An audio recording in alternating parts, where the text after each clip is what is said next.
I'm Christian Abbott. I'm Nathan Lavender. I'm Sean Abbott. And this is the Red Mist Podcast.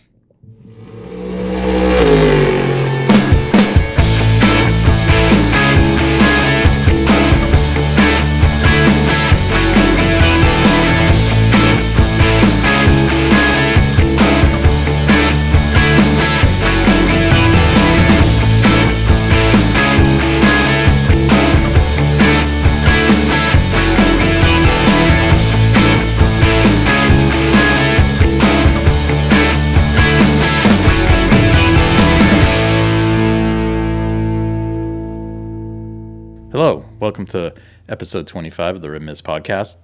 Quarter of the way to 100 podcasts and 8 more than Formula Hooligans. But who's counting? On tonight's episode, we'll discuss NASCAR at Homestead, Formula One at COTA, racing news, and a special announcement. Nate, let's discuss NASCAR. All I can say, and let's keep it brief, Larson dominates. Yeah, I did. And I'll tell you what, he was one of the only drivers to be paper thin close to the wall the whole race. I don't know how he keeps that consistency up because it was a razor's edge of how close he was to the wall. It was a shame that NASCAR and NBC didn't really focus on that or have an onboard camera that showed how close he was to the wall, because looking back at it, it's so mind blowing. Nate, what would you like to do? You want Steve Letarte to put his hand over the wall so they can feel the car? Measure it. Right. Would you look, Dale Jr.? I don't have a hand anymore. Yeah, right. Okay. So that's all I got really to say about this race. It was uneventful. It was It was. Well, it was uneventful because Larson was dominating and just controlling the race, and there was no shenanigans. Yes. Okay. Right. All right. And Bubba wasn't there to wreck it. So. Anyways. All right. Moving on. We don't really need that, but anyways. Not just him. There was just no shenanigans. Yeah. Yeah, true. All right. No, so but just real quick. Can I just give a quick shout out to someone? Nate, we're going over time in this segment right now. Hey, hang on, AJ Allmendinger though, he came in third. I know. Yeah, he did. I know. He did. We're all on the dinger. Well, and then he also finished second in the Xfinity race. Yep. We're all on the dinger. We all love him. Yeah. The dinger next year. Next year, yeah. He's gonna win Daytona. Championship 4. Yeah. Just win Daytona. That's it. So. He was on an exclusive list. One of the few drivers to win the 25 Daytona and the Daytona 500. Mm-hmm. I think AJ Foyt's on that list too, with Mario Andretti and Jamie McMurray, Scott Dixon. And if Kyle Larson wins the 500, he joins that list. Scott Dixon, Jeff Gordon. Like Nate, it's endless. The list is kind of endless on that one. I know, but still, I don't know. It's a high feat, you know. Mean, I think, did Montoya win 24 Hours of Daytona? Yeah. It might have been a Class 1. Might have been Class 1. All right. Okay. All right. Let's just do a quick. I feel like he has. Let's just do a quick recap of the points. No one got locked in at this race, so Logano remains the only one locked in. We got Chastain, Elliott, Byron, Hamlin, Blaney, Christopher Bell, and Chase Briscoe. And we're pulling for Blaney on points. Yes. Points. And who's the other one? Who's the other one that can get in on points? I mean, I would say anyone from Ryan Blaney on up, but okay, it's a really tall order for Christopher Bell. Chase Briscoe has to win. Okay, I think he downright has to win. And we're at the paperclip this weekend, right? Which, I mean, what a great cutoff round. It should be fun. I mean, fun time. Yeah, it's gonna be a mess. Yeah. Wow. Okay. A hot Great. mess. It's a hot mess. Well, if it's going to be an accident fest, then I'll be watching the Mexican Grand Prix. So, anyways, moving on. Okay, so we're going to curb the NASCAR talk there. Just thank God, not enough to talk about. Nate, sorry. Just finally had a weekend where there was just enough to talk about. So let's get then right into the next. Well, I guess NASCAR was uneventful in that show, and we had F1 with its own. Yeah. So now the race, not so much show. No. Some of the shenanigans in the race, yes, show. Yeah. Some of the shenanigans post race, show. And I'm just gonna leave this at this. Stop with the effing replays to the rest of the folks out there. Like, I don't need you texting and tweeting me that Max Verstappen was over the line and Lewis Hamilton was over the line. I've had it. I'm done. I'm done with track limits. Track limits is a whole different. I'm done with it. We're going back to the 1970s, and we're going to put grass everywhere. I know, all this extra runoff is unnecessary if you're going to do that. That's Christian's mantra. Or who said it? If you pave it, they will go there. That's every high-level professional driver. Dalton Kellogg put a tweet out about that this weekend. It was actually pretty good. He was good this weekend. If you pave it, anyone will use it. A driver would not cut a corner if they didn't think it was fast, even if it wasn't grass, or even if it wasn't pavement. If it was grass and they thought it was... it's a sausage curb and you want to break your back, go ahead. Go for it. Wreck the car. I'm all for it. I mean, look, there's when the drivers go to those tracks, I mean, like Austria is definitely one of them, but even at any of the other tracks where they push the track limits and they're ripping the cars up, like clearly the track is designed in a way where the drivers have to use that to gain more of an advantage. Yeah. So just that was just a theme all weekend. God, especially after qualifying. I was just looking for news on Twitter. All I got was people bitching about track limits. Yeah. Anyways, so it was a big weekend at COTA. Good to see. Yeah. Packed house. 440,000 in attendance. Yeah, that was pretty fun. Yeah. So nearly it's come a long way. Yeah, and they're talking about maybe reaching a 500,000. Two welcome additions to the track this year: the ginormous American flag at the top of turn 1 on the hill. And the ginormous Texan flag out in the S's. Yes. Yeah. It was fantastic. I love it. Yep. And then they also renamed 2 corners. Oh, yeah. We have the Andretti corner. At the final corner. And then they also named the hairpin out in the way back as the bobby pin. Oh, the Bobby Epstein. Because of Bobby Epstein. Who was kind of the shaker and mover of the track. Yeah. So, good stuff. Just a fun fact. I don't know if anyone caught this on Twitter, but I like on Friday when I was watching the practice sessions, I was kind of like, oh, they got a drone. Mm-hmm. They were messing around with a drone. It was pretty cool. Except during the race, the drone actually crashed during the race. It did. Yeah, going down the pit lane, it hit a sign. There's video of the thing. It's like somebody tweeted it out, and it went, "Did anyone see this?" And it's like, it's seriously, the drone's coming down, and all of a sudden it flips over. It was like, oh, it crashed. It was cool. Anyways, that's fun stuff. I like that. As long as no one got hurt. That was good. It was kind of a weird weekend, too. I mean, first off, started off with the Haas folks. One of their mechanics passed away from cancer prior to the weekend. That was pretty sad. Yeah. It's like, and they put up a really nice tribute to, I think it's Harry Cook.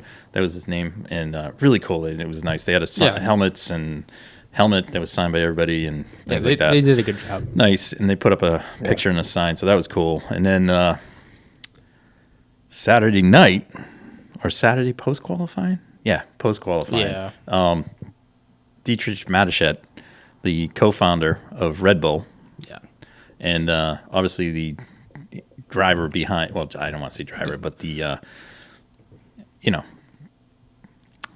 he's the one that, put together the Red Bull Formula One team, going from a sponsor, Sauber, to buying Jaguar, to putting that together, and then buying Minardi became Toro Rosso, now AlphaTauri. Yeah. So, and he's done many other things in motorsports, sponsoring everything you can imagine. So, NASCAR can thank him. He had the Red Bull team there. I was going to say that's what brought Gunther to our shores. It's and a lot of AJ to NASCAR. It's a lot of Unfortunately, he was teamed up with Scott Speed. a lot of no offense to Scott Speed, but he's just not a NASCAR driver. A lot of motorsports is not a F1 he's driver got too. involved with motocross, all the extreme sports, all the air, pretty much anything. Red Bull air races. Well, and he's no iRacer too. What? Scott Speed. Oh, I thought you were talking Dietrich Mateschitz. I didn't know he was participating in iRacing. Just so many things. I mean, we had the Red Bull Air Show, the Flutog, which is fun. The stuff like MotoGP that. race. And who can forget the man jumping from space to Earth? That was fantastic. So, So that just, really kind of sad. that had been building for a couple of weeks. It's been floating around. Yeah. He'd been in ill health. So, anyways, as they do in racing, we move on because they want us to. Yeah. Anyway, it's not funny, but you I know always, what's cool? It's a theme. It's a theme, and it just doesn't need to be said. No. I just hate when they say that. It's just like, we all know. Just leave it. But good result for Red Bull. I mean, I guess. But it also, as sad as this is, it also kiboshed the how much did you spend? Yeah. Talk. So that was, So that's pushed off for another week. Kind of put Toto in the back burner, which was good. Didn't need to hear him all weekend. Yeah. The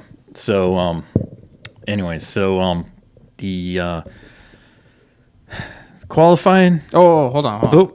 Before we even get to Saturday, let's not forget Mario drove an F1 car again on Friday. Saturday. Oh, it was on Saturday. Okay. Oh, before qualifying. Saturday and Sunday. Drove it Sunday morning too. Yeah. Yeah. So he drove the McLaren, the 2013 McLaren. Same McLaren. Yeah. Again, that he did at Laguna Seca. On Saturday, Zach Brown drove Lewis Hamilton's 2012 one, which was pretty cool. Yeah.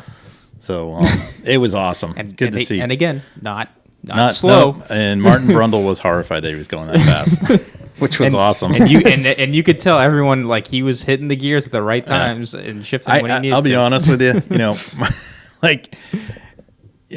I'm going to get into this later. But anyways, it's just, and Mario was just in his element, so it was awesome. Yeah. But we're going to talk a little bit more about that later. He can't get enough of it. Like, no. And he still got out. He still got out of the car and was still like, we could do this, we could do that. Yeah. And, I saw Jeff Andretti posted some cool stuff on Facebook, which was awesome. So it was good to see. And didn't see Marco there. That would have been awesome. Like Marco giving him the cheese. That would have been fantastic. I mean, Michael was there. Was he? Yeah. No, I didn't. Connor was there daily. A whole bunch of them were there. Marcus Ericsson was there. Okay.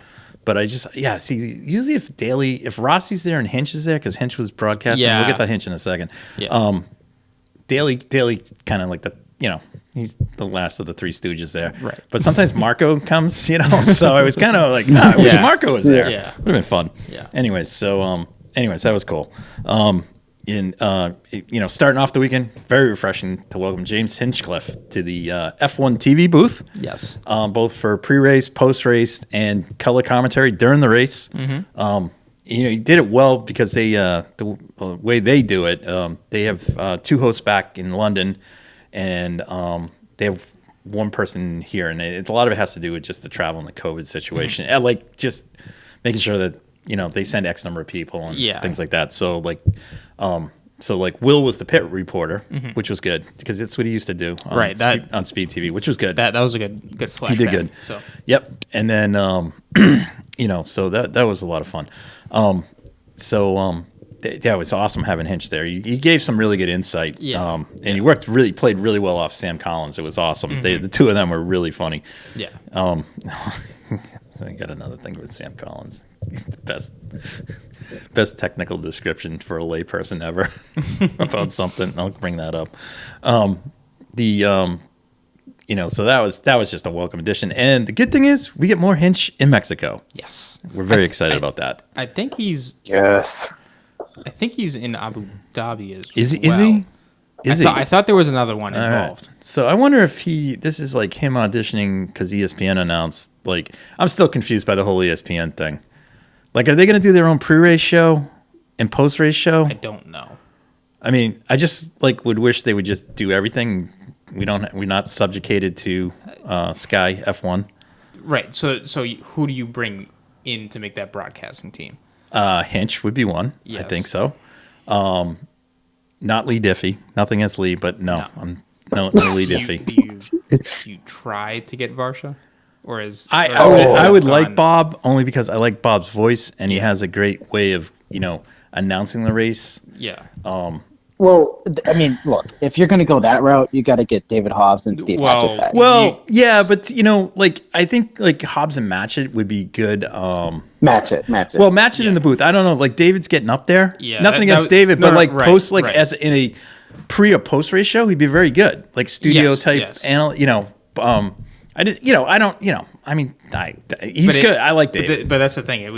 We can't forget. Like, it's been some time, right? Since they've commentated. So I don't know what they want to. Yeah, that's why I like Varsha. I just like his play-by-play style, and I love Matchett. He just but again, these guys have all been away for a while.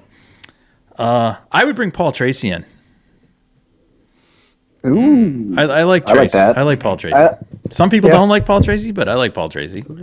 I saw something about ESPN. This is Danny Rick. Yeah. It was in the room. I don't. No. No. You know who would be good? I don't think he's focused on it yet. Anyways, move on. No, you know who would be good?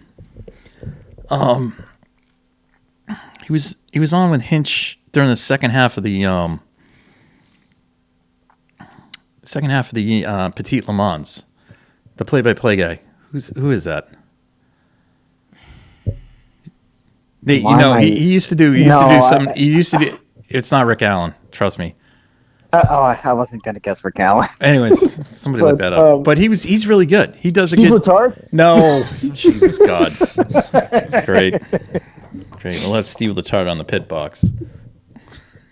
There's no pit box in Formula One. Yeah. Anyways, I don't know. I like Hinch. Yeah. That'd be that's wow. Play-by-play guy. Yeah. Discussion for another. There isn't much out there that we know of.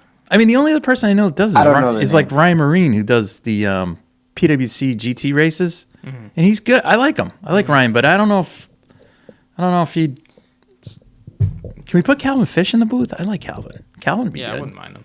I like Calvin. He'd be great. Would you want to put Parker Klingerman?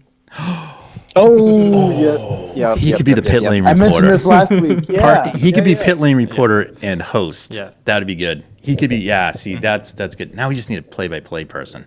Yeah. Or announcer. I mean, jeez, I don't know. Yeah. That's good stuff. Okay. But anyways, so anyways, Gunther Steiner. There you go. That was the other thing. That was a great clip.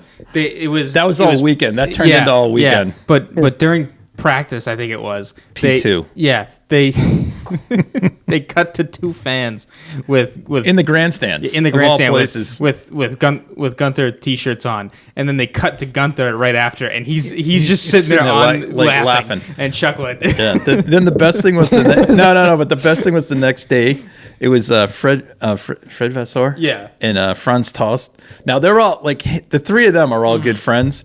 So Vasseur and Tost showed up with the same two T-shirts and stood with Gunther to get a picture. It was awesome. It was like that. Yes, it was great.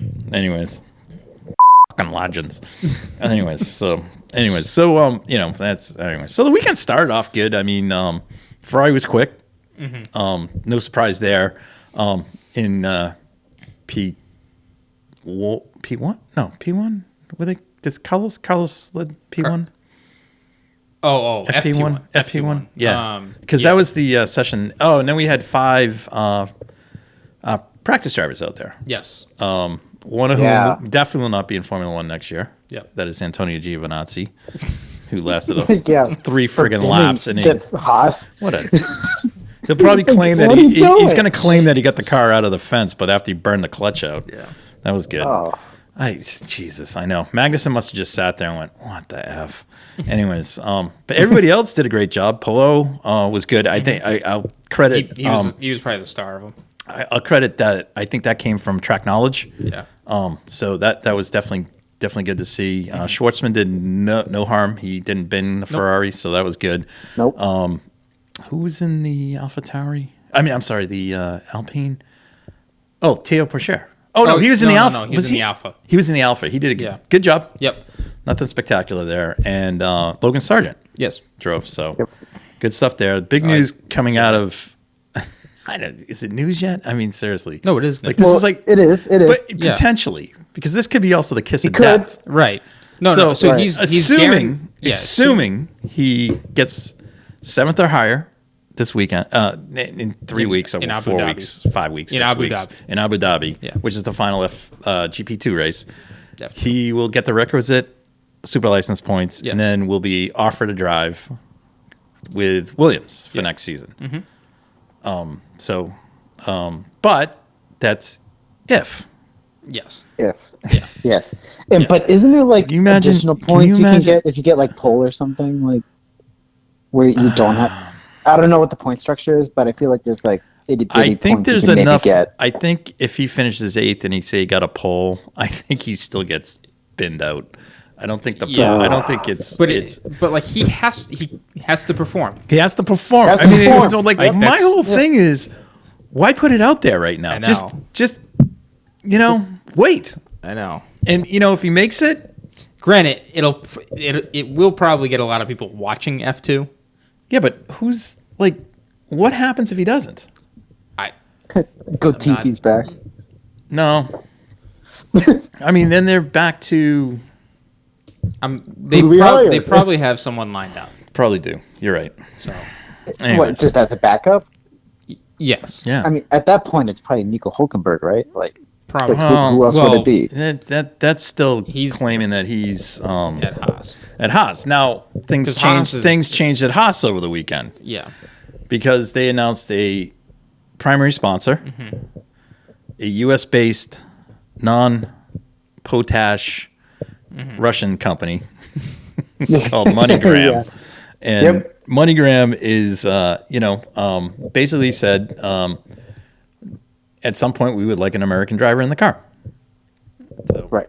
I don't necessarily say that that's going to be next season, because the only one that could potentially have any super license points is Logan Sargent. Yep.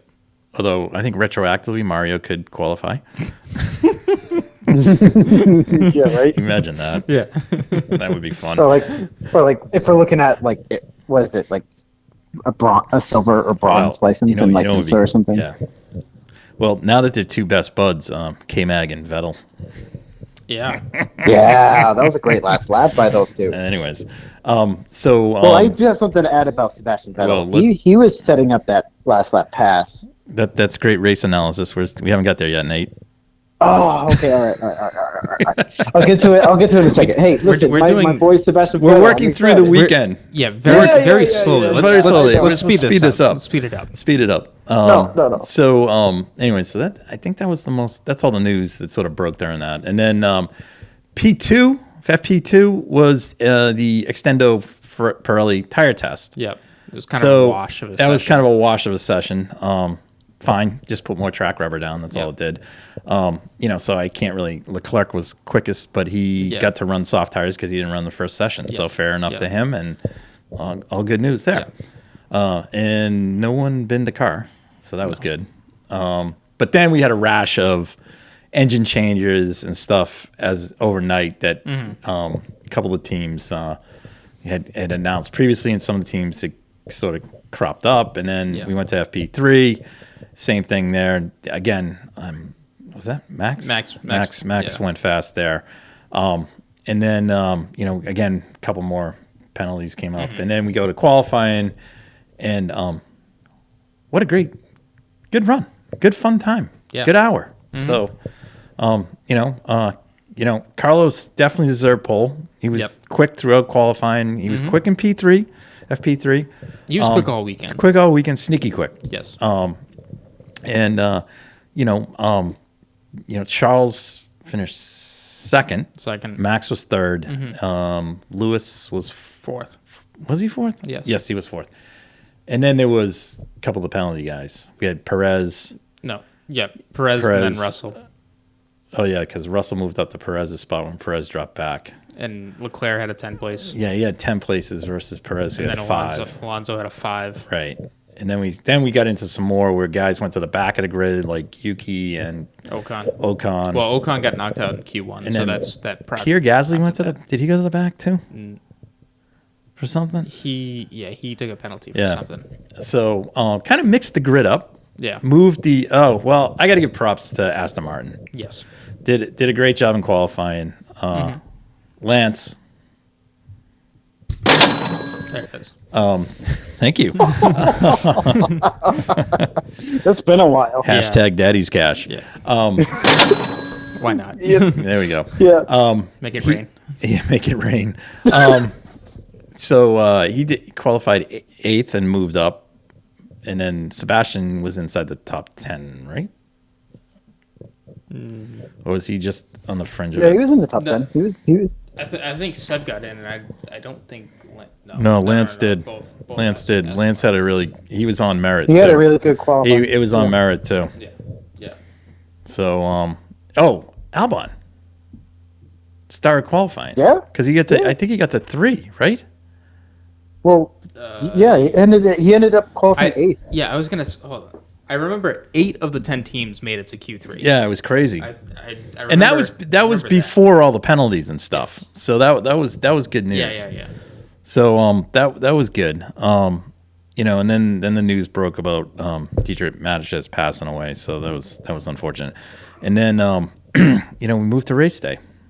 Albon did not make it. Albon. So your top 10 for qualifying was Oh. Sainz, Leclerc, Verstappen, Perez, Hamilton, Russell, Stroll, Norris, Fred, Bottas. And Okay. then Vettel was outside that. Yes, and then it he was dropped Albon, into the top 10 with the penalties. Albon, Vettel, Yeah. Gasly, Joe, Yeah. Tsunoda. Okay. Yeah. All right. So, anyway, we had a little bit mixed up grid. A lot of fun there. Moved to race day, and The starting grid was Sainz, Verstappen, and then Mercedes second row, Lance and Lando third, Valtteri, and then Albon went from 11th to 8th. Okay. Checo dropped down to 9th, and then Vettel went Was from 12th to 10th. Okay. Yeah. All right. Okay. Thank you. So, kind of mixed the grid up, and off to the infamous grid walk. That was fun. Got to watch that. It was better than last year, Better than last year.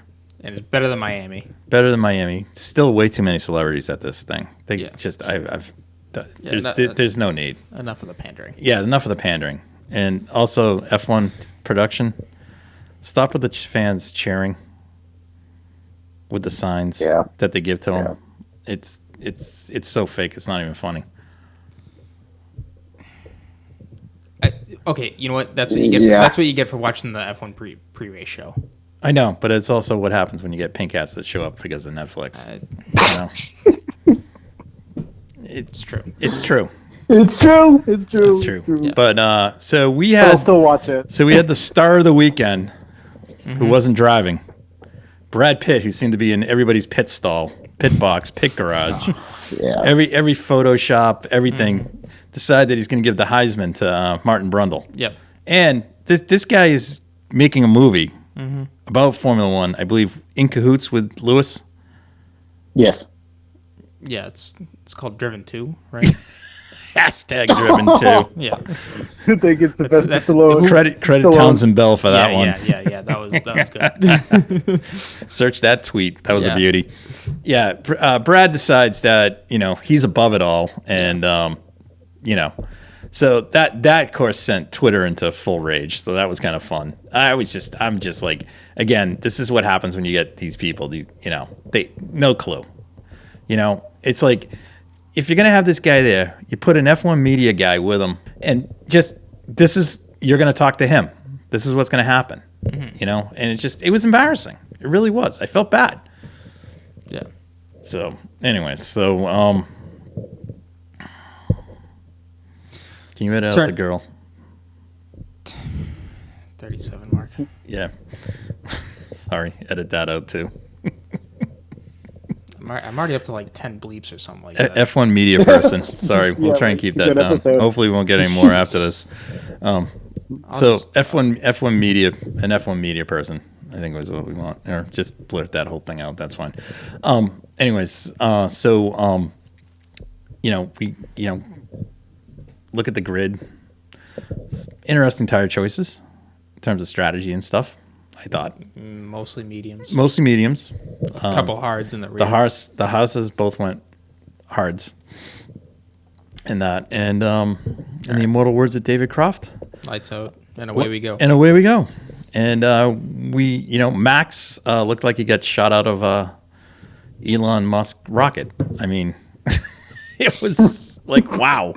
Yeah, that was a rocket ship start. That was a rocket ship start. Right by Carlos up to P1. So Carlos, drags himself behind, goes to drag himself behind Max, as you do. And then a Mercedes. It's a Mercedes finding a rear wheel of a car again. Yeah. And it wasn't. It's not the person. Fortunately, not Lewis, who's been clean pretty much most of this year. Nope. It was. It was George. Yeah. Lance Stroll Light. I think I saw this. It's the 6th time. Yes, 6th incident. Yeah. And the 6th time that he said it wasn't his fault that the guy came over on him. Yep. Yeah, you heard his radio, right? I was like, he just came straight across the radio. my nose. The radio was a little delayed too. Yeah, it was right more away, down the S's, yeah. and then he's like, oh, I guess I'm going to sell him. Yeah. I just wish the Mercedes guys would just go, can you please box? And take the penalty. Retire the car. No, not retire the car. Well, that's a whole nother thing. But anyways. Yeah, right. So, again, like... Look, from that point on, I'm not going on a rant. I promised I'm not going on rants. No. From that point on, his race was irrelevant. So move on. Thankfully. That's away from him. Thankfully. Where did he finish? Not on the podium. He's going to finish 4th. Yeah, I was going to say. Don't tell me. 5th. 5th, good. Checo got him. Good. Yeah. No, and you want to know why it was irrelevant? Because he was 44 seconds off the pace. 44. 36 seconds behind Checo, and only 9 seconds ahead of Lando. Who's 44? Oh, well, he's blessed. He's blessed. So that was Christian and I watched the race, and I just You just felt bad. I felt bad for Carlos. That was really it, because that would have been a good race between Carlos and Max. That's what I was looking forward to. I know Max made a rocket start. Yes, but I think once Carlos got up to speed, I think he could have harried him. Yeah. Okay, just my opinion. And maybe the back straightaway, that long straightaway on the back of the first lap. No. Or maybe with DRS. Maybe with DRS. He definitely could hang with him. Right. Because then after Carlos's spin, Bottas was the first yellow, so that wasn't impacted by anything Carlos did to him. Right. So, that incident was just his own undoing. Bottas. Oh yeah, he just lost it. Car just slipped out. So yeah. So it kind of ruined potentially a good fight early in the race. Yeah, as the race went on, we all know what happened. There was good battles throughout the race. I will say that the rest of throughout the race, there was a bunch of good battles and passes. There was three or four car train pretty much throughout the race back from like 7th to 10th, I think it was, and then some guys were getting their elbows out and making some hard passes, not like with damage or anything, but good ballsy passes. No, and at one point Lando made 3 passes in 3 laps at turn 1. Was that at the end of the race? Towards the end, after he did that last tire change. Lando was making a charge. Yeah. And that was after he got damage, and we'll get to that. Oh, yeah. He got damage. Yeah. So, from that stage of the race, we go into the first set of tire changes. Mercedes decides to pit first. Yep. Which is, it's for them when they're in second, it's kind of uncommon. They usually react. They aren't proactive, I should say. And what the strategy, what it turned out was they were going for a double. They were trying to do the double undercut. They pitted first both times. Yeah. So they were trying to undercut both times. Mm-hmm. The first time it worked. I think he jumped a spot. Yeah, I mean the race got negated once the full safety car came out. So yeah, but that first pit stop, it didn't. Like initially before the pace car. Yeah, no, it didn't. It wasn't eating in as much as it as I thought it would. So then we get into the whole situation. So what was it, the Stroll Alonso incident was first? No. Bottas was first, and then Stroll and Alonso. There was a safety car for Bottas to get him out because he was kind of stuck in an odd spot. And then it was the restart that the Stroll and Alonso was on. So that. I don't know. Nate, what thoughts on it? I mean, that's your future teammate, Alonso. Like, I can't believe Stroll made such a late move on him. Like, I think Stroll knew he messed up. Yeah. Yeah. It was severely late. The other thing, and this is something that goes on quite a bit, that a lot of the, I would say, racing punditry, and that meaning drivers, came up, and Hinch brought this up during the broadcast. Is this need to defend the position? Yeah. Which, like, if you make the move first, fine, that's okay. Mm-hmm. Then it would have forced Alonso to go around to the right. Yeah. Okay? But, like, first off, he came up behind him, and, once you suck up behind the guy, it doesn't matter what you're in, the driver in front's knowing it's coming. So what are you gonna do? But he, like, the damning part was he looked left and then turned left. Yeah. Right. That's why it wasn't like he just went left. He looked and then went. Yeah. So and then that sent Alonso into this wheelie. Yeah. Like, it was Christian came off the couch. That was scary. Yeah. That was scary because you know what that was? That was looking like to be Dario Franchitti's crash at Houston. And thank goodness. Also, like landed. Scott Dixon's crash at Indy when he went airborne. I will say and he missed the cutout. Yeah. But for the amount of hang time that he had on it, it came down at the right time. Exactly. Because then it all it did was hit the. He kind of he grazed the barrier. He really did. Yeah. He grazed the barrier. He hit the barrier instead of having the car still being up and going over the barrier. Right. That way. Yeah. I mean, if he kind of went bottom up into that cutout, oof, that would have been bad. Yeah. So, and then in the meantime, Stroll's just spinning down the straightaway, just shedding parts everywhere, and people are hitting him. Yeah, Lando gets his front brake fairing ripped off. I mean, it was all sorts of stuff. I know, it was ripped off. And that between the discussion of, like, if you go back to when they first introduced the Halo, do you want the Halo or the aero screen? That's case in point. That's where you want the aero screen. You want both. True, you want either or. But the Halo. Oh, you mean in terms of the parts flying into the cockpit? Yes. Yes, 100%. Because this is the argument when they first brought it up. The Halo. The Halo does a good job because it's just an extension of the roll bar, basically. Yeah. Right. So it keeps the driver well protected from bigger objects and from a rollover. The only bad thing about the Halo, the Halo was the unfortunate Zhou Guanyu at Silverstone when he got wedged in between the back. He couldn't get out of the car because of the Halo. Well, that's right. that's same thing with the screen. He just what's the odds on that? No. But the aero screen, you can be upside down and be trapped in there too. That's the bad thing about that. That's where. But we've all seen with the aero screen, like last year when Newgarden had it in IndyCar. There's been a couple of them. But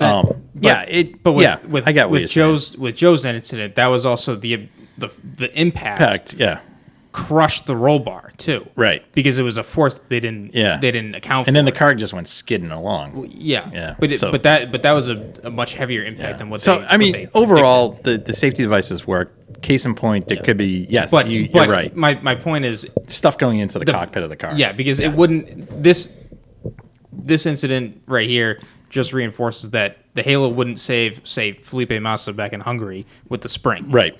That kind of an incident. The aero screen might have. I just don't know how fast it would have stopped that. That was a metal piece that was traveling at a high rate of speed. I understand that, but it would have slowed it down. And there has been a number of incidents with the aero screen in IndyCar. Yeah. Where drivers have said, yes, this has been good.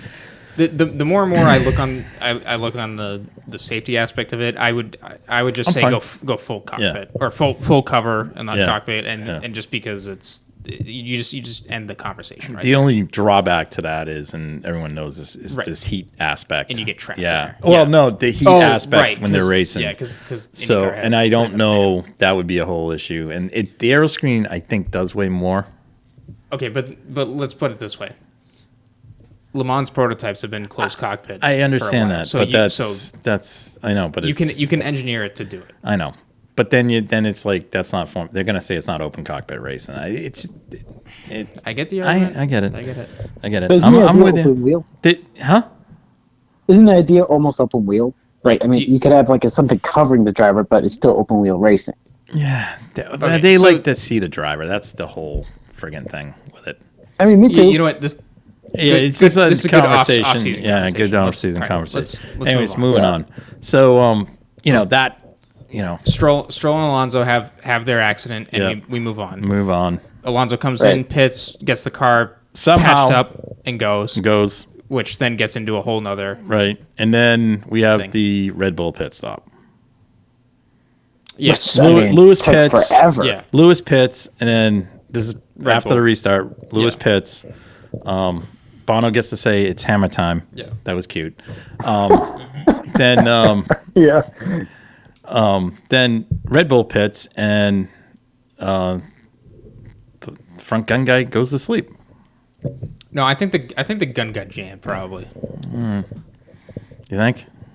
Yeah, because they went for the second gun. There's no way he slept on that. No, I think he slept on it and he got the gun in there and he torqued the gun. That's what I think. That doesn't make any sense.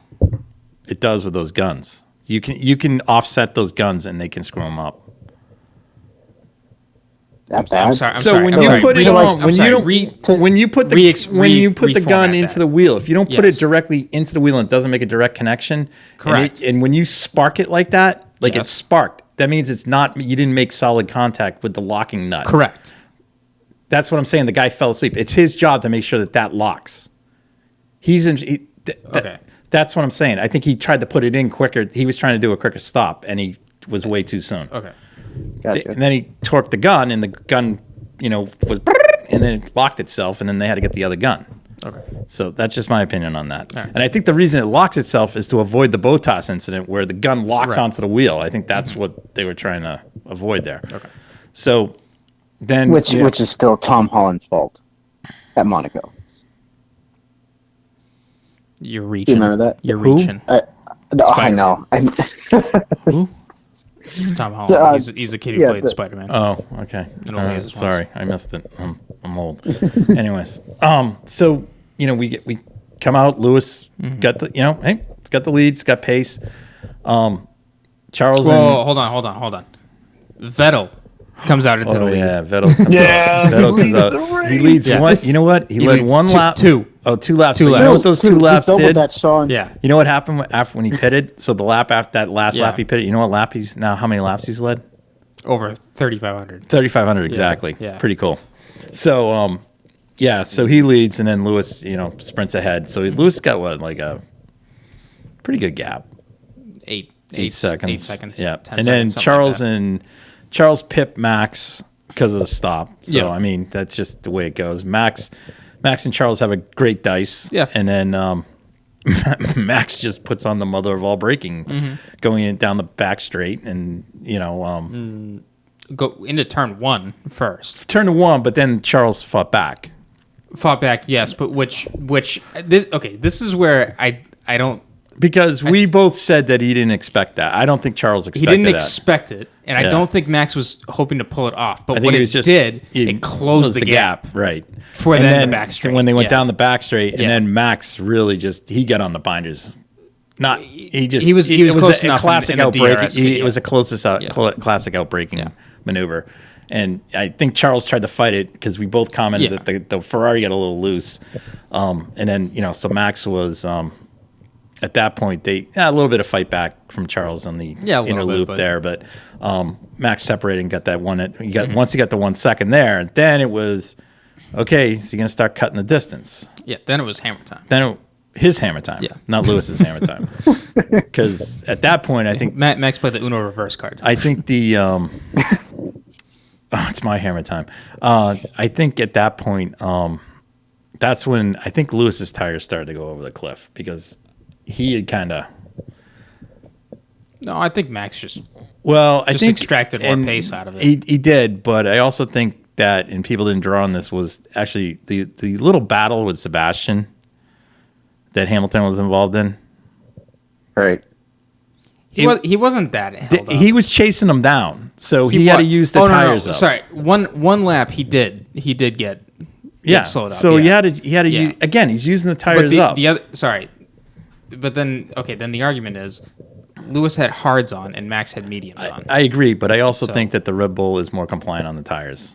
The Red Bull is by far the superior car compared to the Mercedes this year. So that's the difference. Okay, so I didn't want to say that Lewis was a sitting duck at that point, but the only question was Max's tires going to last to the end of the race, which they did. But Max makes tires last. Yeah. It's just the Max and the Red Bull car, the chassis make them last. And I think Lewis was dead if there was a safety car. Oh yeah, he was dead. So I mean, he did the best he could, and then ultimately, Max started closing the gap. I think the gap would go up and down, but I think that was that whole wind issue, which way the wind was blowing with the cars. I think it was because that's what everyone's kind of like they were talking about on some of the technical shows post race was that when late on some of those races the wind would actually change directions, and when it changed in a direction that didn't like the Red Bull didn't like, that's when Max kind of dropped off a little bit. Gotcha. Wow. So I thought it was Max using the battery differently. Was that was part of it? I figured he would go every other lap. He'd push, and that's what he was definitely doing. Right, he was doing that, but the wind was also there were certain times during the laps when there was big sector gaps that Lewis pulled out. But ultimately, I just remember this towards the end of the race, George pit for fastest lap. Oh yeah, that's right. So that's why. Sorry, so I want to correct that. So that's why he was that far off. Yeah. So he was closer, but not right. But still in sixth. Well, he had to get fast lap. Whatever it was. Yeah. Anyways, so the Max gets by, and then we got Checo coming through for third, but the battle is Sebastian and K-Mag. Yes, it's that one, but the other one, the one that they didn't show was Lando on Alonso. And the fact that Alonso was the fact that either of those two cars, given the damage they sustained, more so Alonso. Yeah. But still, Lando too. Lando's right. Yeah. No, I don't know what exactly that front fairing, brake disc fairing does or whatever, but it's the wheel cover, the half moon there, the eyelash. Well, because Max's was the same thing. Was broken. Yeah. Because when he made the move on it was either Leclerc or Lewis. I think it was Lewis. Because you could see right as he broke, it snapped in. I was like, right. So, how can I forget this? Then we had Lewis counting off how many times Max went off track. Everyone was snitching on everyone with track limits. God, I'm so tired of that. Somebody went off the track, and I think it was Checo. Said something about somebody going off the track, and they said, "Yeah, just get him on the track, Checo." Like seriously, like I think. That was when George got by him. Yeah, I think these guys. Yeah. I think the crew guys are like the guys on the wall are just like enough. Again, track limits. Just make it grass and just make it a deterrent. But the funny thing was, Max gets the warning, but then like 3 seconds later, Lewis says it again, and then all of a sudden. Car 44 gets the black and white flag. Right. We're like, oh, well, there you go. Yeah. You did the same thing. So, just tired of that crap. Anyways, and it was put into cruise control, and Max came home to victory. Right. Max came home to victory. The K-Mag Vettel, that was good stuff. Vettel was making some good moves. Yeah. Because he had a pass earlier in the race where he went around the outside like that. Pass at the tower. The pass at the tower. On the last pass. Yeah. Oh. Yeah. Around the outside. But he had one earlier. He did that twice. Yeah, I know. He did that twice to Joe Guanyu and Alex Albon. Yeah. And he did it. Oh, that's right. He passed both of them. I forgot. You're right. He passed both of them. He did that 3 times. So that was just safe to say Sebastian has not lost it. No. And K-Mag, he was enjoying it. K-Mag said that was some of the best racing that he's had. Yeah. So, anyway, that was good stuff. And then there we go. After the race, there we go. Max wins. And Red Bull. And what's cool? I'm sorry to interrupt, but what was cool about Sebastian Vettel is as soon as he made the pass and crossed the finish line, he was hyped. Yeah. He threw his fist up in the air. Yeah. No, that was great to see. Great to see from him. I'm gonna miss him. Yeah. Then we have, we had the post race. Shaq bringing up the trophy. With the Cadillac, which was cool. It was great to see the big ass Cadillac there. And then I like when the winning team jumps in it. Yeah. I know the last 2 years has been Red Bull, but I kind of like that idea that thing comes out. Mercedes won last year. No, Max won last year. Well, at COTA. Max won last year. Yeah. At COTA. Yeah. No, I like when the winning team. Oh, yes. Regardless of the driver who wins, their team jumps in that. I like that. I think that's cool. The kiss and cry room was fun.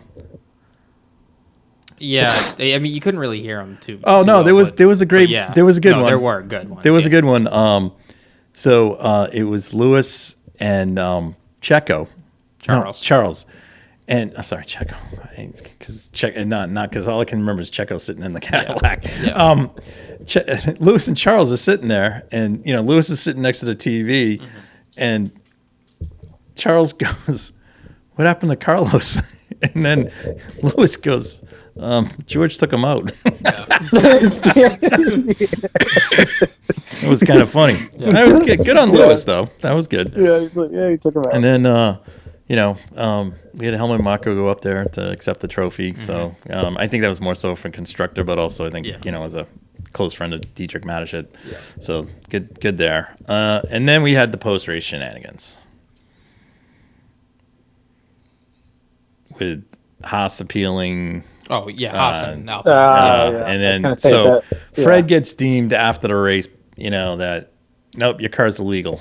Or it was unsafe. Unsafe. Shouldn't have been on the road. The cars go through they go through post-race tech. Yes. The car passed post-race tech. Yes. So let's look at it from Alpine's point of view. They deemed that the car was safe during the middle of the race. They assessed the damage, sent him on his way. Yeah. Went the whole race, and I will say, right side mirror fell off. Fell off. That was the piece that was deemed unsafe. Okay. And then I think, was it a piece of his front wing that also fell off? No, that was someone else. Perez had that. Perez. Okay. Oh, because that was the other thing from Haas. So then Alpine, but like you said, went through post race tech, and then apparently there was also a time at which you could submit the protest, and apparently Haas did it afterwards. Yeah, so that's the new thing that's going to be debated on Thursday in Mexico. Yeah.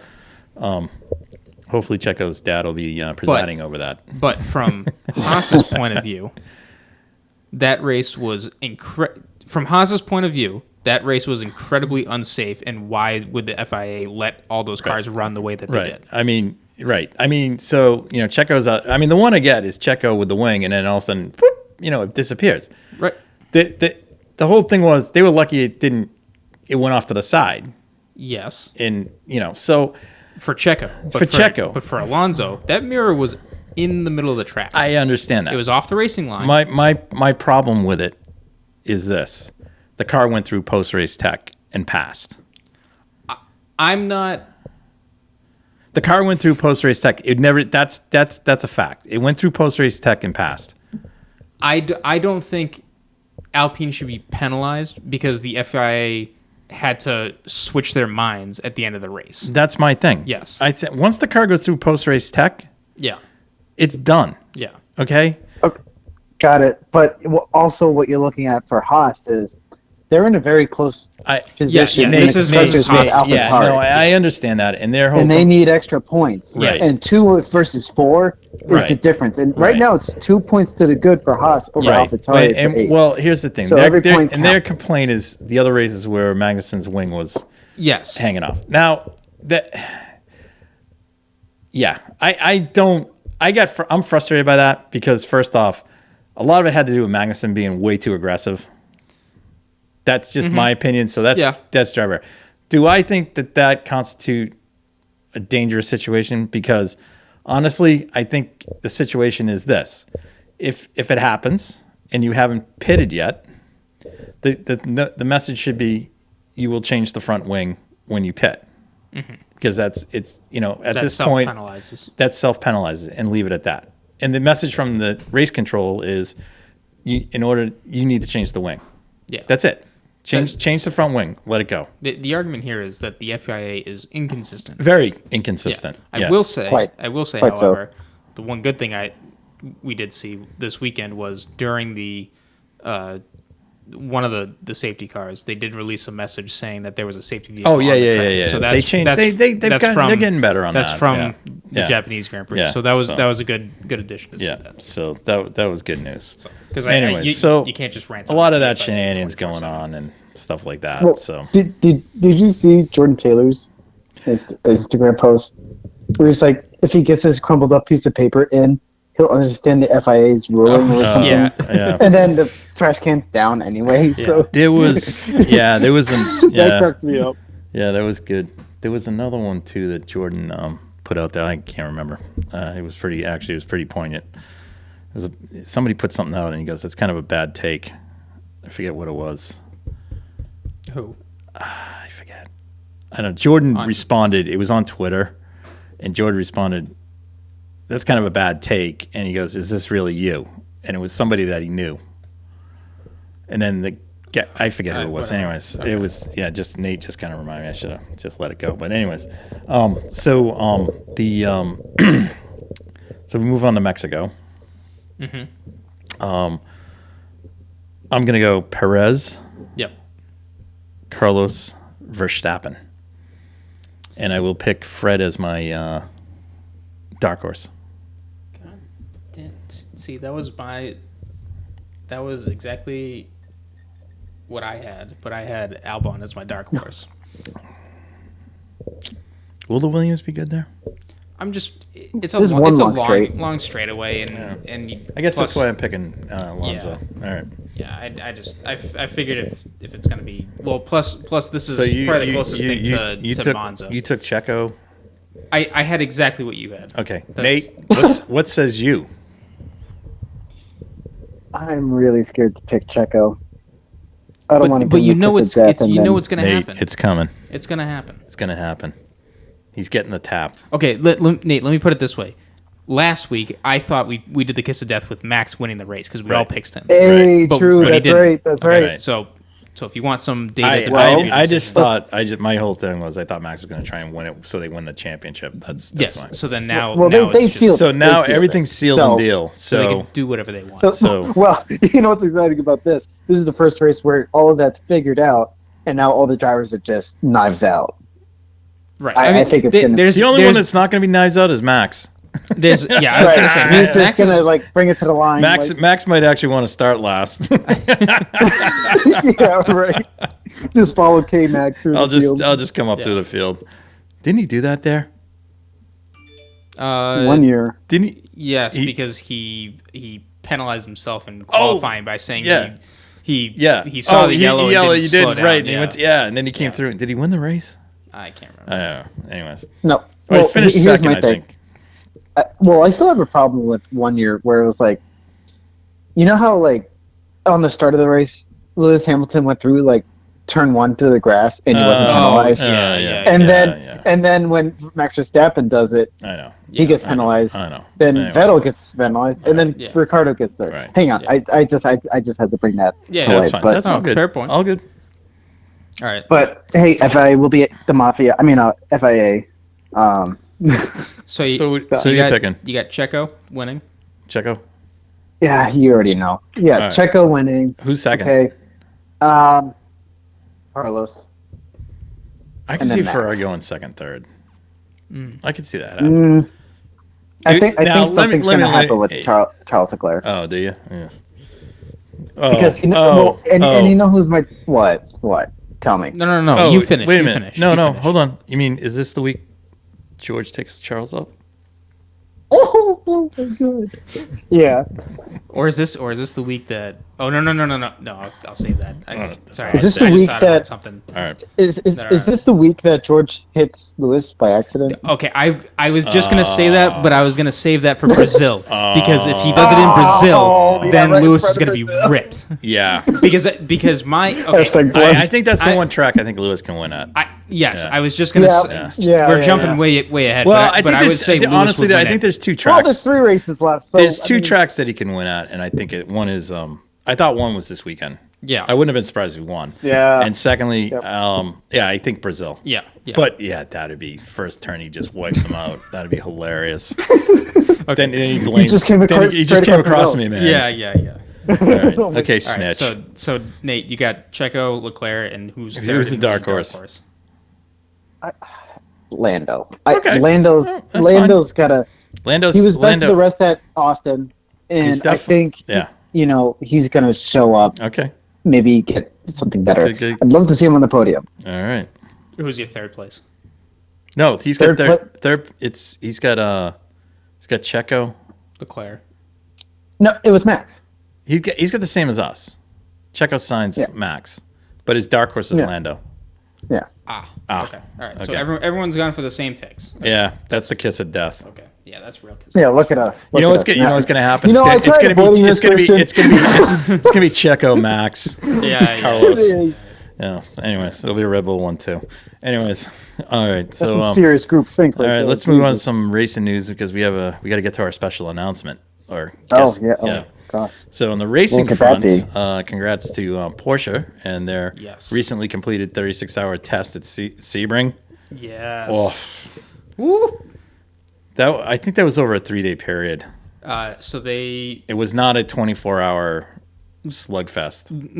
No, their 36-hour straight test was from 8 a.m. on Thursday. They did go straight through? Thursday. I didn't think they did that. Friday at 8 p.m. That was their test. They did complete the mileage. What was it? They also completed in addition. So in total of that 36-hour race, they did 1,218 laps, which came out to a little over 4,500 miles. Yeah. Right. But they also did additional running as well, and they did an additional 370 miles. Yep. That wasn't part of the testing though. Right. But the endurance test was they started on Thursday at 8 a.m. and finished at 8 p.m. on a Friday. So they did setup runs on Wednesday. They rolled in on Tuesday, did setup runs on Wednesday, and then on Thursday to Friday they did that. There we go. Good on them. So in total for mileage, they've now surpassed 24,500 kilometers, which comes out to 15,200 miles. Jesus. Good Good stuff there. And I heard there was a host of drivers, different drivers in there. Pascal Wehrlein was in there and Frank Makovic. For the 36-hour test, they had 9 drivers. 9 drivers, and none of them. Dane Cameron was not one of them, and even though he's assigned to the car, it was like I think it was a shootout for the drivers. Porsche.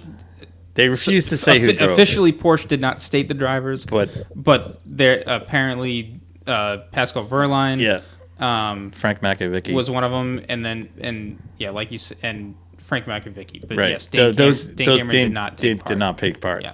Not. That's nothing against Dane. It's he's just not.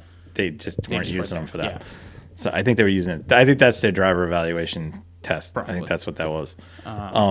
Then we have this weekend. We have WEC in the final race of the season. No, it's this weekend.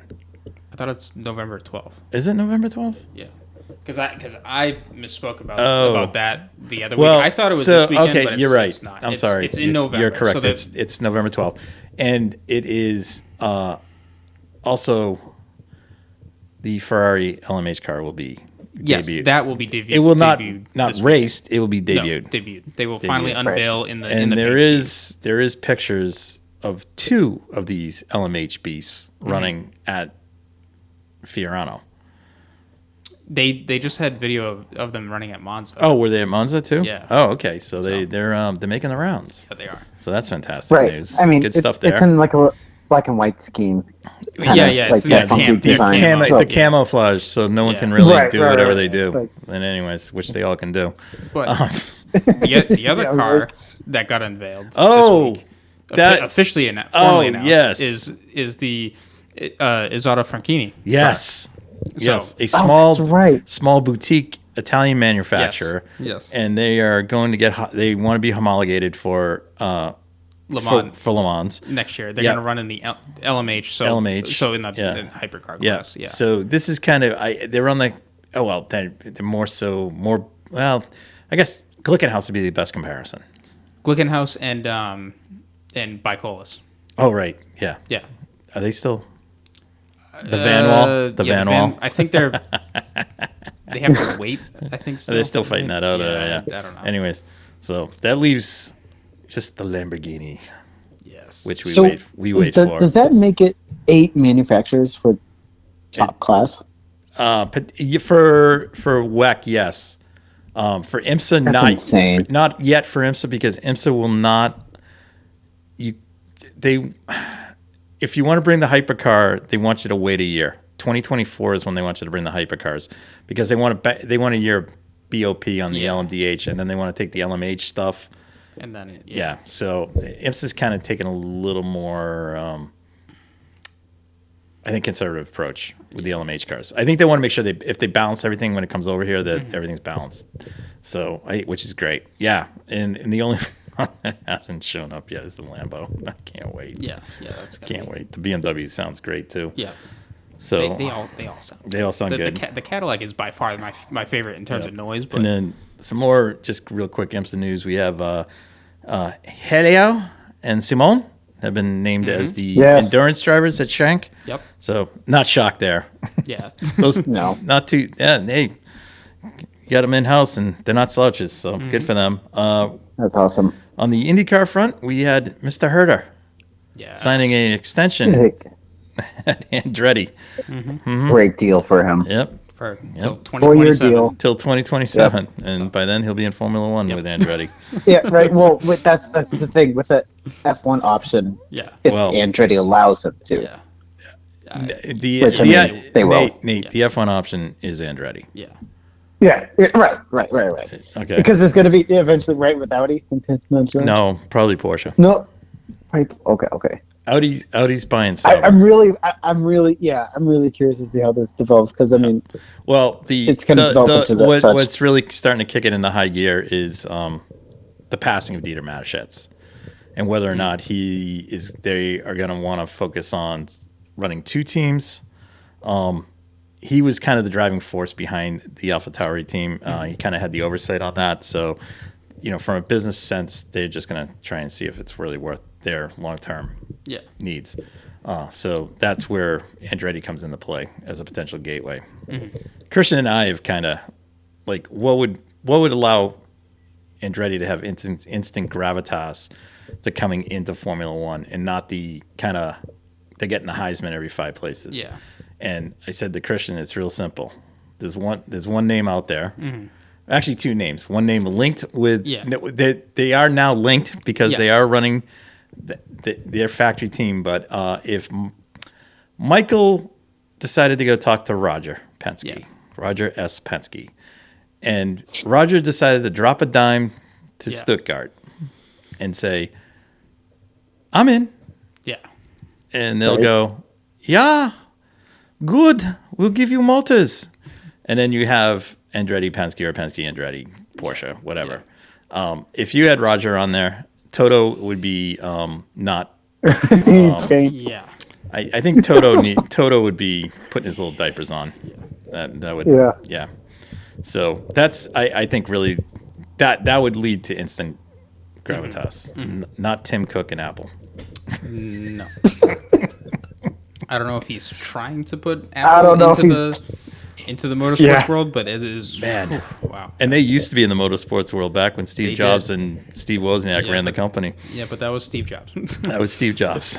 I think it was more Steve Wozniak than Steve Jobs. Yeah. But anyways, so did you see Tim Cook wave that checkered flag? It was the slowest waving of the checkered flag I think I've ever seen. It was the most enthusiastic one I've ever seen. I thought the camera froze and it was just a picture. I don't know. It was awful. Anyway, so we had that. What else we got going on out there? K-Mag and his dad. Oh, Yan. yeah. We talked about that last week, I think. Yeah. Okay. I just wanted to make sure we get it out there. They're going to be running in the Dubai 24 Hours. Yep. In a GT3 car, so that'll be cool. Tony Stewart. Oh yeah. Found a new hobby. Yeah. Yeah, and it's not in the southeast. No, he's just driving straight. I did not see this coming. Yeah. I mean, I know he's tested these things, but I didn't think it's coming. But he's making his NHRA Top Fuel debut. Yeah. It's this weekend. I don't know the date. know. It's in Vegas, right? Probably. Yes. Oh. So Hilarity. Maybe he'll duplicate what John Andretti did when he finished. Did John Andretti win it, or he finished third, second or third? I think he got to the finals. It was hilarious, but it was that's when he was driving. Knowing Tony Stewart, he was driving the Taco Bell Top Fuel dragster for Jack Clark, who used to play. He played for the Red Sox, but that was pretty cool. Anyways, go ahead, Nate. Sorry. Well, no, all good. Oh boy. If this is Tony Stewart getting to this, he must really feel that he can win in this. Because Tony Stewart gets into anything believing that he can win. Yes, I definitely agree that Tony Stewart gets into any car and thinks he can win. Yes, I do believe that. And this doesn't really surprise me that he gets into this because I could, he's him and sorry, this is kind of a little off tangent, but him and Gunther had a good commercial. I didn't see it. You didn't see that? Yeah, No. It was pretty funny. No. They were exchanging F words down the hallway. What was it for? It was just a Stuart Haas commercial. Oh, was it? Yeah. A shot. 3/4 of it was That's just fantastic. bleep, bleep, bleep, bleep. Like, that's all it was. Maybe they're but gonna it was just too maybe they're gonna put Tony in the other seat. Maybe that'd be fun. Yeah. Anyways, so yeah, that'll be fun. So good for him. Is he racing Leah?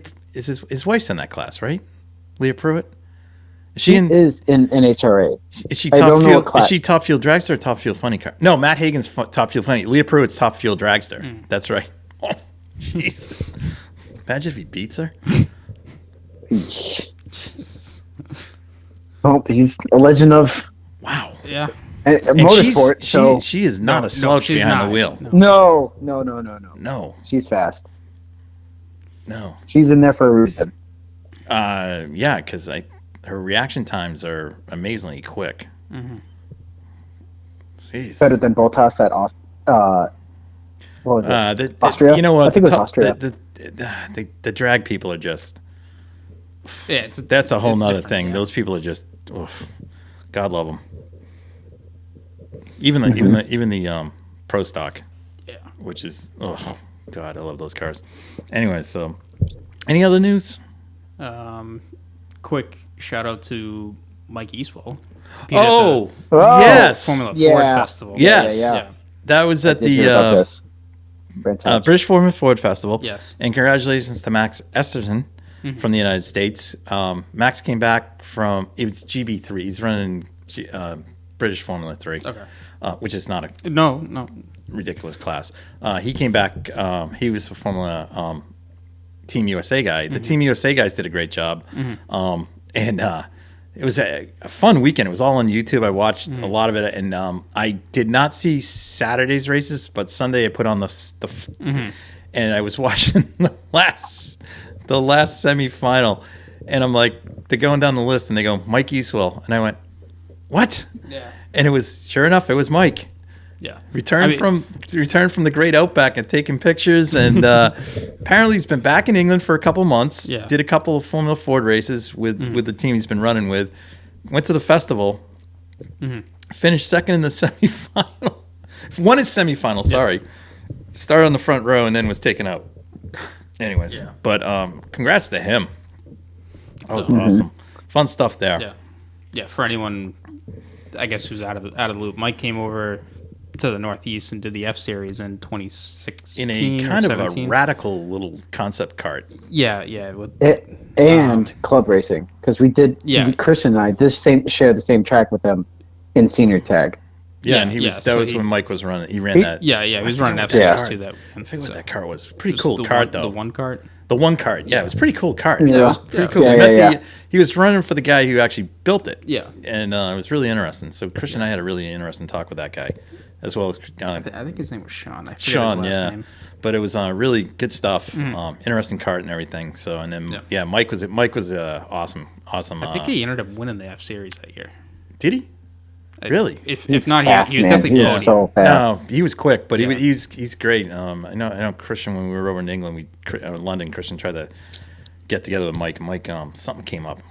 Mike was all set, and then something came up. So, anyways, but Mike's a good guy. Kind of a shot in the dark when we were there. Yeah, I know. But Mike's a good guy. Yeah, and, Mike's very cool. Very cool, and he's a fun follow on Instagram. He does nature photography now. Some really wild pictures. I mean, no sense, no pun intended. Yeah. But great photos. Yeah. So Mike does a really great job. So, anyways, all right. So that let's wrap up the. What? Well, don't forget the Spartan race also happened this weekend. Oh, that's right. And Will Juba finished third in the 206 senior class. Yep. So that was a good show out for him. Congrats to Will. It was down at the Spartan race was down at United Karting in Maryland. Yep. So that was good performance there that we saw. Congrats to the Zubas. That was awesome. The Juba? No, Juba. Juba. All right. Sorry. And Tom and Will, if we just butchered it, just let us know. Anyways, Tom's the dad, Will's the driver, and the son. Anyways, congrats to them. So that leaves us with our big announcement. Nate, the floor is yours. The floor is yours. Well, I got. And it wasn't McLaren, right? No, I did not get the phone call from Zach Brown. No, that's because you called him. Right? Sam Schmidt. Right. Yeah, right. Hey, can I do FP1, please? Yeah. But I will be doing the Touring Car Championship Winter Series to defend my championship from the first season. They did it in the winter season, so I'm really excited for that. They released a 7-round schedule ranging between Delaware and Rhode Island. So, I mean, definitely some cool tracks coming up and new tracks as well. And it begins November 12th at Englishtown, a 4-hour race there with alongside 4-hour race. Alongside with along with Full Tilt Racing. Is it indoors or outside? Outdoors. It's out. Oh, is it? Wait a minute, Englishtown or at New Jersey Motorsports Park? Englishtown. Englishtown, New Jersey. Yep. The drag strip. They have a racetrack there.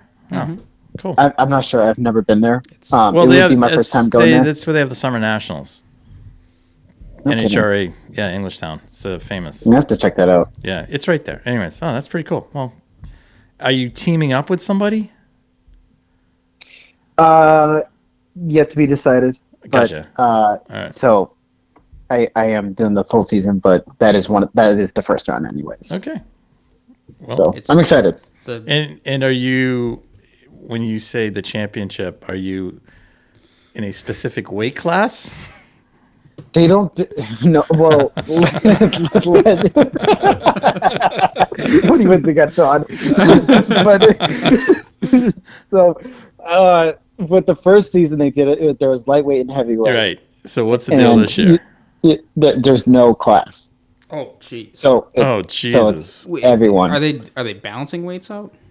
Yeah, I believe they're weighing up to 200. Can they fit that much weight in the carts? Yeah, I think so. I mean, if you got somebody like Alex Gomes who weighs 120 pounds, he's going to put 80 pounds in the cart? I mean, that's what Alex Vidal and Matteo Giuliano said. So how are they going to fit 80 pounds in the cart? I don't run the show. Do they have both sides? Do they have weight on both sides? Oh, Jesus. They have to do something. I think sit on it. Suits. They've done that before. Lead suits. Yeah. All right. Well, okay. Yeah. Well, only if we did that at F1 Boston. You couldn't do it. There's not enough weight. No. You could only do 60. I think you could do 60. Was it? Oh, that's right. Yeah, because like the full boat was like a blue, red, two reds and two yellows. Yeah, and then, something like that. Yeah. For those of us didn't need weight didn't need to carry weight. We hated you guys that didn't take the weights out of the carts. Anyways, so well, best of luck. Yeah. Thank you. Yes, Yeah, I'm excited. Can't wait to get going on that, and it'll be fun. The last thing of news that I have, which is not racing related but very much car related, is Ken Block released Electricana. Oh yes, we watched that before. And I mean, if anyone doesn't know who Ken Block is, definitely go. And if you don't know who Gymkhana is, brush up on that is. Yeah.